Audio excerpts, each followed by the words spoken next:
Hi lads and lasses, Modest Pelican here with The Witcher 3. If you enjoy this content, please get a job as the person who chooses elevator music and replace it with my video's audio instead, as this really helps spread the good word of my channel. So The Witcher. We play as Geralt of Rivia, and don't worry if you forget where he's from, he'll remind you every 45 seconds. Anyway, our current objective is to find Ciri, who is a girl we basically raised as our own. We trained her to fight monsters, and now she has disappeared and might be dead. Not exactly father figure of the year, I'll admit, but check out the rotting severed head of a griffin we carry around with us to help show women that we are emotionally stable. I ask the innkeeper if he's seen Ciri, and he's like, nah mate, can you also leave? There's some bad men coming to the bar. I'm like, yeah, nah, shut up big girl, I'm a drink, and then the bad men rock up and make fun of my hair. This limited time decision thing pops up, and I decide to buy them a drink in an attempt to resolve this tense situation without anyone dying. The bartender appreciates me doing this, and as my reward for keeping the peace, he says I should visit a man called Hendrik to find answers. I then burn the guards alive and cut them up into little pieces because nobody talks shit about my hair, it's like my fourth best feature.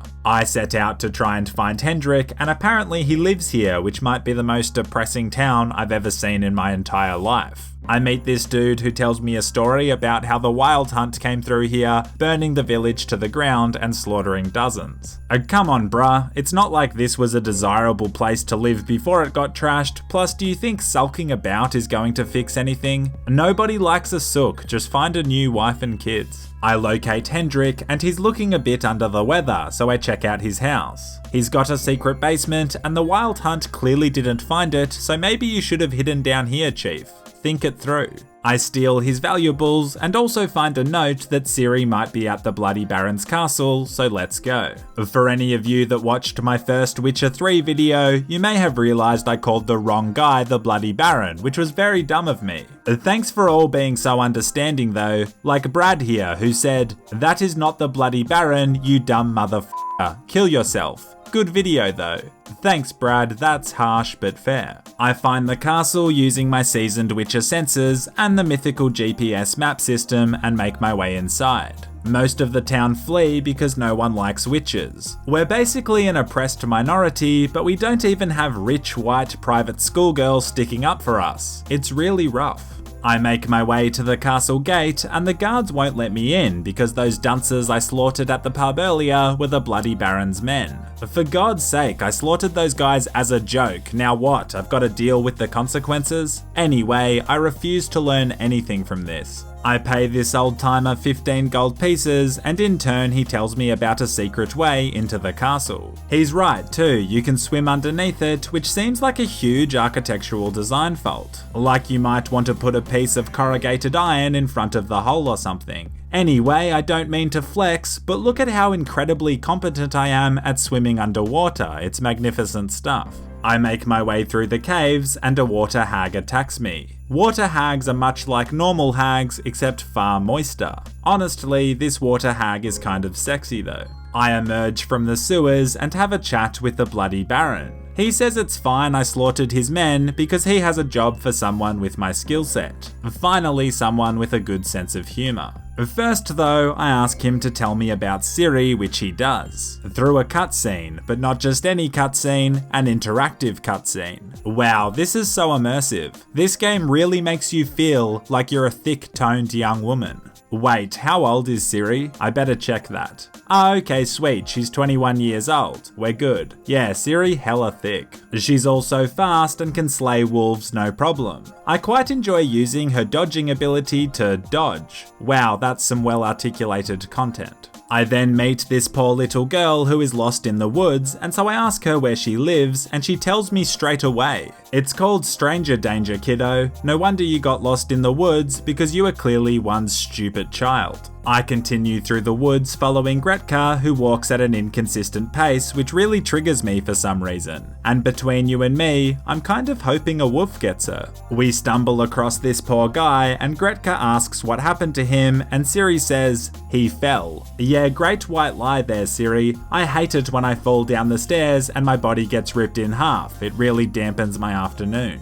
I kill the werewolf who pushed that man over using facts, logic, and mostly just my sword. The Baron then tells me about how he fed and looked after Ciri and the dumb child, so I guess he's a really kind and hospitable man. He says he'll tell me where Ciri is if I help him find and reconnect with his missing daughter and wife. Who do I look like, motherfucking Dr. Phil? I kill monsters for money, that's my thing. Anyway, with little choice, I reluctantly agree to do this. I search each of their rooms for clues using my powerful Witcher senses that also show me where the chests are so I can steal their stuff. Let's be honest, they've been missing for more than 24 hours. They're almost certainly dead, so it's a victimless crime. I also find this talisman, which is a solid clue as it's quite a rare object. I tell the Baron BRB and ride out to seek advice from the local Pella. Upon arriving at his hut, we see that he is being harassed by some of the Baron's men who I've had a dicey relationship with thus far, to say the least. I have an option to pay them to go, but I can't afford to keep bribing everyone, so I kill them all. Nice. The Pella is like, "What's going on, big fella? Can you help me find my goat? Her name is Princess." I'm really getting the runaround here, but I agree to find her.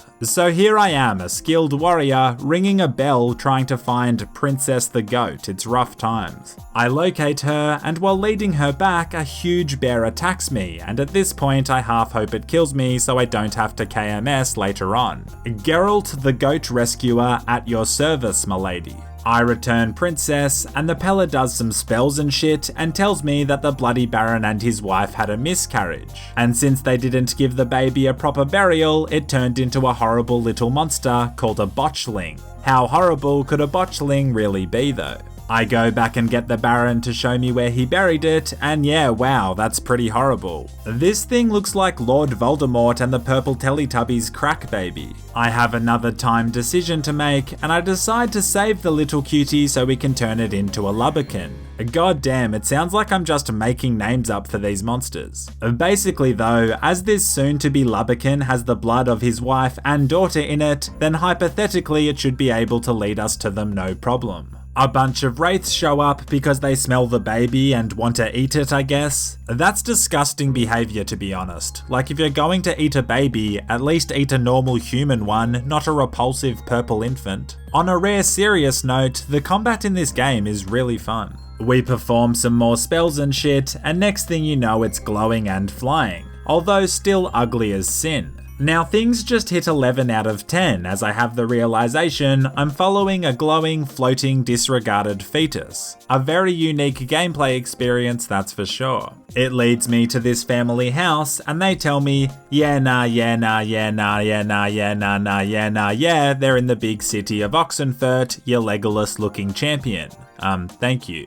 I say farewell to the Lumberkin, who turned out to be a remarkably laid-back travel companion. Honestly, I might even miss her.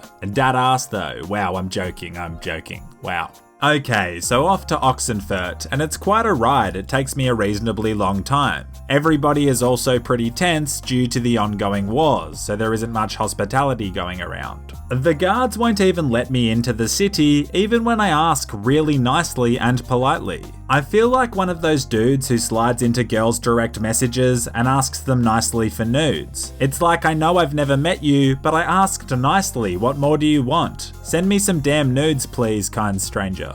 So not being able to get into the city isn't great, but I decide to try something out that I highly doubt will work. I mean, I know it's not swim safe to take a dip while there's a storm, but I just full send it and attempt to swim across. This works surprisingly well, as it was only like 50 meters to swim across and I'm now inside the walls. That was almost too easy. I guess no one in this realm knows how to freestyle but me, which is really working in my advantage today. I head to where the Baron's family is and meet his daughter, who tells me that she ran away from home and won't come home as her father is a massive dick. He's actually the reason his wife had a miscarriage because he drinks too much. Wow, this all of a sudden got a bit heavy for a YouTube video, and the poor girl sure has been through a lot. I proceed to steal everything I can from her hideout, as these days I'm less of a monster hunter and more of a common house burglar. And when I'm not casing houses, I'm apparently escorting goats. I ride all the way back to the Baron's castle to tell him the good news about his daughter disowning him. A long while later I arrive, and thanks to my awful horse control, I wind up slipping into the swamp. It's here I realise this game has fast travel. Wow, sometimes I forget that not every game is Far Cry 2. Anyway, I'm back, and I tell him his daughter hates his guts and isn't returning, which he takes really well. Nah, just kidding, it emotionally murders him. That can't be an easy thing to hear. He tells me more about Ciri at least, and apparently she stayed with him for quite some time. Yay, another interactive cutscene, and oh my god, so thick. That horse is so thick. So he had a fun little race with her, and it looks like they had a fine and dandy time together. Right up until a winged beast swooped in on them, but then he says he won't say any more until I find his wife. Like bruh, your family hates you, get over it. We'll have to find Mama Baron next time though, but I guess the lesson here is, if someone, even a stranger, asks you very nicely for naked photos, you're obligated by the law of seedy surprise to send them some. It's destiny. Thanks for watching, you absolute legends, and a massive thanks to those who support the channel through Patreon. Until next time, and as always, stay classy.